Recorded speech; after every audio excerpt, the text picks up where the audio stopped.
সফর করলাম, গাছে বলে আসসালামু আলাইকা ইয়া রাসূলুল্লাহ, পাহাড়ে বলে আসসালামু আলাইকা ইয়া রাসূলুল্লাহ, পাথরেও বলে আসসালামু আলাইকা ইয়া রাসূলুল্লাহ। এ সাহাবীরা রে, কিন্তু একটা গাছেও বলল না, একটা পাহাড়েও বলল না, একটা পাথরেও বলল না আসসালামু আলাইকা ইয়া আলী কাররামুল্লাহ। চিৎকার দিয়া বলা যাবে কি সুবহানাল্লাহ? আরো জোরে বলেন না সুবহানাল্লাহ। তাহলে নবীর দাম আছে না নাই? কথা কোন আছে না নাই? এক নাম্বার পয়েন্ট ছিল আল্লাহরে ভয় করা, জুড়ে বলেন কি করা। দুই নাম্বার সত্যবাদী হয়ে যাওয়া। সত্যবাদী দিয়া নবীর মোহাব্বতের একটা কথা কয়ে লাইলাম।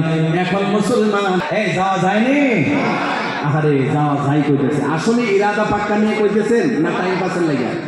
ইরাদা পাক্কা আছে তো?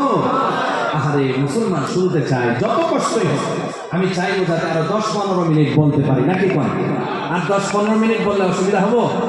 মুরব্বী চাচারা মনে মনে ভাবতেছে দাড়ি পাইকে গেছে, শরীরের হাড্ডি নরম হয়ে গেছে, আর এই দাঁতগুলা নড়াচড়া করতেছে, এখনো যদি এত সময় বসে থাকে। আল্লাহ।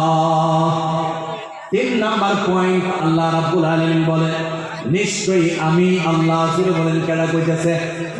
আরো জুড়ে বলেন কেডা কইতেছে? আল্লাহ নিজে নিজের পরিচয় দেয়। আল্লাহ বলে আমি নিজেই আল্লাহ। আল্লাহ যে আছে এটা আপনারা বিশ্বাস হয়নি? সবাই বলেন বিশ্বাস হয়নি। আল্লাহ আছে এটা কেমনে বুঝবেন? যদি বুঝাইতে যায় আরো একটু সময় চলে যাবে। এত সময়ের দরকার নাই, 2টা মিনিট দেওয়া যাবে না? আরো জোরে বলেন দেওয়া যাবে না? আল্লাহ রাব্বুল আলামিনের পরিচয় একবার আপনি মাথার উপরে তাকায় দেখেন, আল্লাহ রাব্বুল আলামিন কেমন, আল্লাহর পরিচয় বের হয়ে যাবে। আল্লাহ বলে ওয়াদানাইনা ফাওকাকুম সাবআন শিদাদা। চিৎকার দিয়া বলা যাবে কি আল্লাহু আকবার। আল্লাহর পরিচয় হলো, আল্লাহ বলেন মাথা